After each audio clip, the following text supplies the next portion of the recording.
And we understand, Ms. Hutchinson, that you also spoke to Mr. Cipollone on the morning of the 6th as you were about to go to the rally on the Ellipse. And Mr. Cipollone said something to you like, make sure the movement to the Capitol does not happen. Is that correct? That's correct.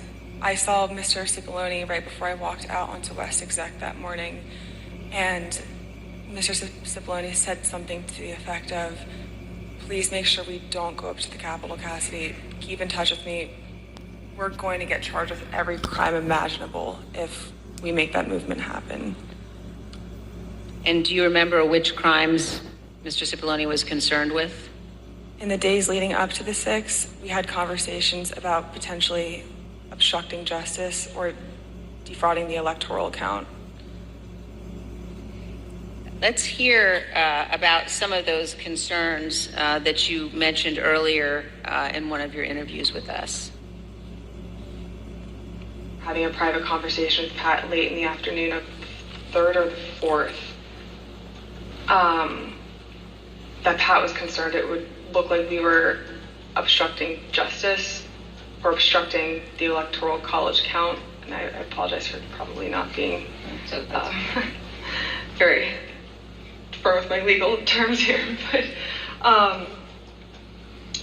that it would look like we were obstructing what was happening on Capitol Hill. And he was also worried that it would look like we were inciting a riot or encouraging a riot to erupt on the Capitol, at the Capitol. In fact, in the days before January 6th and on January 6th itself, President Trump expressed to multiple White House aides that he wanted to go to the Capitol after his speech. Here's what various White House aides have told the committee about the president's desire to go to the Capitol. Did the president tell you this, that he wanted to speak at the Capitol? Correct, yes. During the meeting in the dining room, did the idea of the president proceeding or walking to the Capitol on the 6th after his speech come up? Walking to the Capitol? No. Driving to the Capitol? It came up. Okay, how did it come up and what was discussed? You brought it up. You said, I want to go down to the Capitol. What about him marching to the Capitol on the 6th? Yes. Tell us about that. So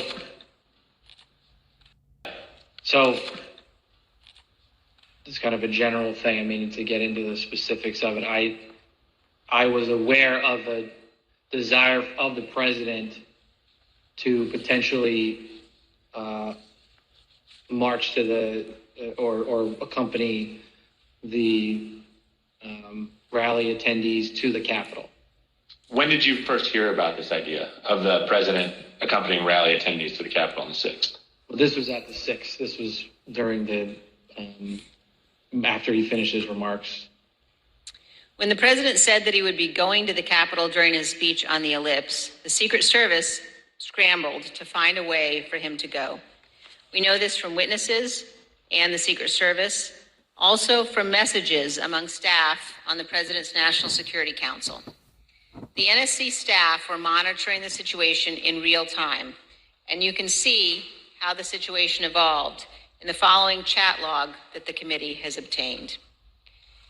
As you can see, NSC staff believed that Mogul, the president, was, quote, going to the Capitol, and, quote, they are finding the best route now. From these chats, we also know the staff learned of the attack on the Capitol in real time. When President Trump left the Ellipse stage at 1:10, the staff knew that rioters had invaded the inaugural stage and Capitol Police were calling for all available officers to respond. When Republican leader Kevin McCarthy heard the president say he was going to the Capitol, he called you, Ms. Hutchinson. Isn't that right? That's correct. And in this text message, you told Tony Ornato, quote, McCarthy just called me too. And do you guys think you're coming to my office? Tell us about the call that day with Leader McCarthy during the president's speech on the Ellipse. I was still in the tent behind the stage, and when you're behind the stage, you can't really hear what's going on in front of you. So when Mr. McCarthy called me with this information. I answered the call and he sounded rushed, but also frustrated and angry at me. And I was confused because I didn't know what the president had just said. He then explained, the president just said he's marching to the Capitol. You told me this whole week you aren't coming up here. Why would you lie to me? I said, I'm not lying. I wasn't lying to you, sir. We're not going to the Capitol. And he said, well, he just said it on stage, Cassidy. Figure it out. Don't come up here. I said, I'll run the traps on this and I'll shoot you a text. I can assure you we're not coming up to the Capitol. We've already made that decision. He pressed a little bit more, believing me, but I think frustrated that the president had said that. And we ended the phone conversation after that. I called Mr. Ornato to reconfirm that we weren't going to the Capitol, and which is also in our text messages. I sent Mr. McCarthy another text telling him the affirmative that we were not going up to the Capitol, and he didn't respond after that. And we understand, Ms. Hutchinson, that the plans for the president to come up to the Capitol had included discussions at some point about what the president would do when he came up to the Capitol on January 6th. Let's look at a clip of one of your interviews discussing that issue with the committee. When you were talking about a scheduled movement, did anyone say what the president wanted to do when he got here? No. Not that I can specifically remember. I remember hearing a few different ideas discussed between Mark and Scott Perry, Mark and Rudy Giuliani. I don't know which conversations were elevated to the president. I don't know what he personally wanted to do when he went up to the Capitol that day. I know that there were discussions about him having another speech outside of the Capitol before going in. I know that there was a conversation about him going into the House chamber at one point. As we've all just heard, in the days leading up to January 6th, on the day of the speech, both before and during and after the rally speech, President Trump was pushing his staff to arrange for him to come up here to the Capitol during the electoral vote count. Let's turn now to what happened in the president's vehicle when the Secret Service told him he would not be going to the Capitol after his speech. First, here is the president's motorcade leaving the ellipse after his speech on January 6th.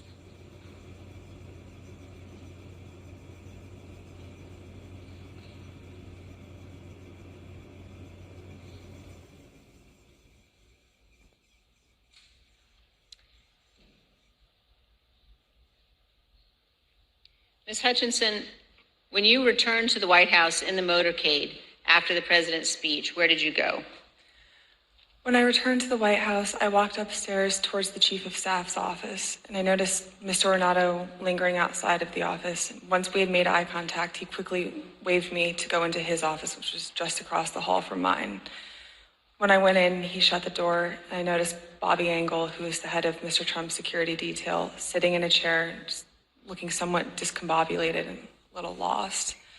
I looked at Tony, and he had said, "Did you effing hear what happened in the Beast?"